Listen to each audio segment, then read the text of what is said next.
और सेवा भी हम करते हैं, भोजन हम बनाते हैं, कपड़े हम धोते हैं, सेवा हम करते हैं, पर जब आप कभी बैठते हैं तो श्री राधा का नाम क्यों लिया करते हैं? कृष्ण आप राधा का नाम क्यों लेते हैं? कन्हैया क्यों लेते हैं? श्री कृष्ण ने कहा, देख रुक्मणी, जो राधा है वो तुम नहीं हो, पर जो आप है ना वो राधा नहीं है। आप में और उसमें अंतर है। रुक्मणी और सत्यभामा के हृदय में ये बात लग गई। पर यह सत्य है प्यारे, इस दुनिया में कोई एक जैसा नहीं हो सकता, शकल एक जैसी नहीं होती। अगर शक्ल मिल जाती है तो अकल नहीं मिलती, और अगर शक्ल और अकल मिल जाती है तो आचरण नहीं मिलता है। अगर आचरण आचार मिल गया तो फिर विचार नहीं मिलता। कुछ तो विस्मता होती है प्यारे। पर रुक्मणी को, सत्यभामा को, कात्यायनी को, जामवंती को बड़ा बुरा लग गया। बार बार कहती है, गोविंद मुझ में ऐसी कौन सी कमियां हैं जो आप अपनी प्राण प्रियतमा राधा को याद करते हैं। भगवान ने कहा, वक्त आने दो, मैं बता दूंगा। एक दिन भगवान अचानक भोजन करने बैठे और श्री कृष्ण के पेट में पीड़ा हो गई। भगवान लौटने लगे। बड़े बड़े वैद्य, बड़े बड़े डॉक्टर, बड़े बड़े हकीम, आचार विद्वान, संत बुलाए गए। भगवान की नब्ज देखने लगे, भगवान के रोग को देखने लगे, पर श्री कृष्ण का रोग और श्री कृष्ण की नब्ज कोई नहीं पकड़ पाया। क्योंकि जो जगत को रोग देता है भला उसे रोग कहां हो सकता है? जो जगत का काल है, काल ब्याल मुखो ग्रासः, जो जगत का ईश है, जगदीश है, वो उसे दुख कहां हो सकता है? कोई डॉक्टर, कोई वैद्य, कोई पंडित, कोई मौलवी, कोई शोखा, कोई ओझा भगवान के दर्द को कंट्रोल न कर पाए। इतने में नारद जी आ गए।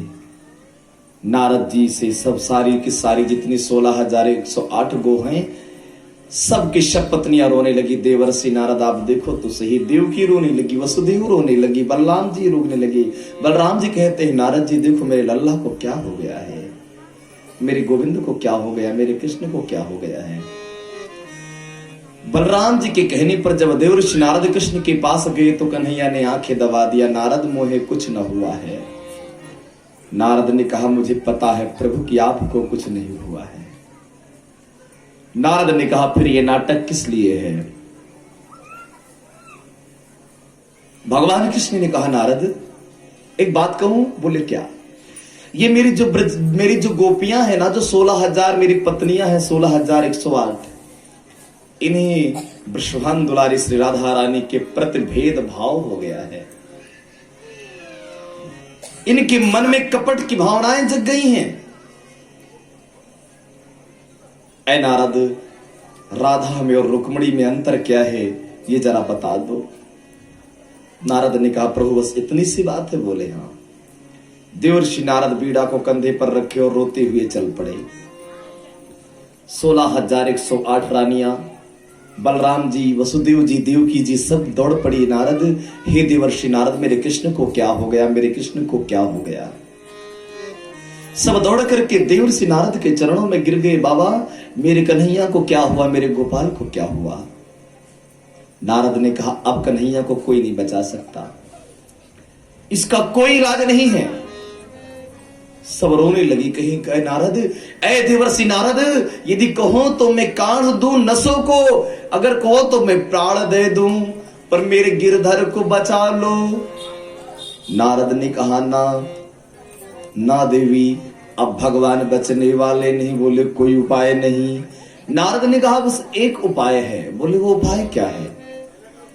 बोले उपाय ये है कि अगर 16,108 पत्नियों में से कोई अपना चरण धो करके और कृष्ण को पिला दे, ध्यान देना, 16,108 पत्नियों में से कोई अगर अपना चरण धोकर अपना चरणामृत कृष्ण को पिला दे तो कृष्ण जीवित हो जाएंगे, कृष्ण का ये दर्द ठीक हो जाएगा। रुक्मणी, हमें तो लगता है तुम बहुत प्यार करती हो कृष्ण को। हाँ स्वामी, मैं बहुत प्रेम करती हूं, बहुत प्रेम करती हूं। ऐ रुक्मणी, फिर विचार मत करो, समय का अभाव है। अपने चरणामृत को बनाओ और कृष्ण को पिलाओ। रुक्मिणी झटक कर पीछे खड़ी हो गई। ना ना देवर्षि नारद, अरे वो मेरा प्राण वल्लभ है, मेरा प्राण प्रियतम है, भगवान है, जगदीश है। भला मैं अपना चरणामृत अपने जगदीश को, अपने भगवान को कैसे पिलाऊं? नारद सत्यभामा के पास गए। सत्यभामा ने भी यही जवाब दिया। नारद कात्यायनी के पास गए। कात्यायनी ने भी यही जवाब दिया।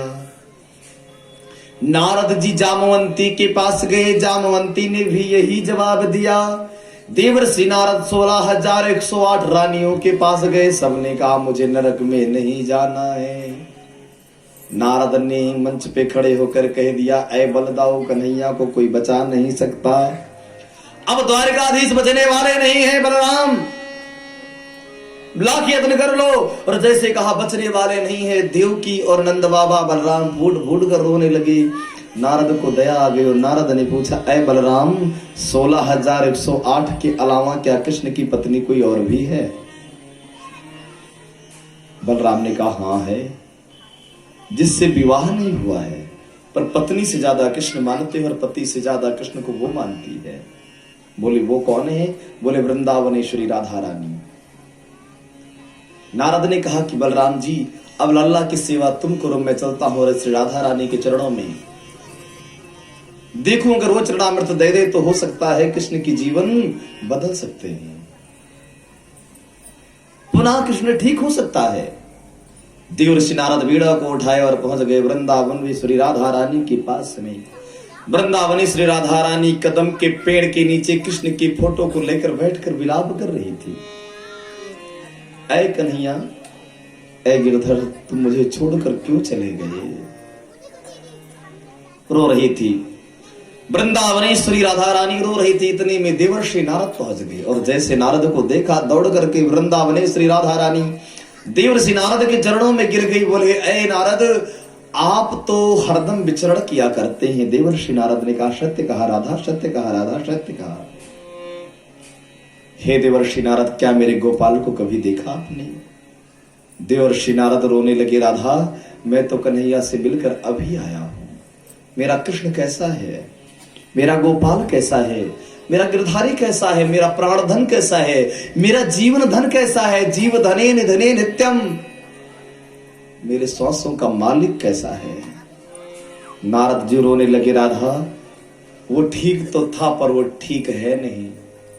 ऐ राधा, कृष्ण को ऐसा रोग हो गया है कि कृष्ण पल दो पल का मेहमान है, पल दो पल का मेहमान है।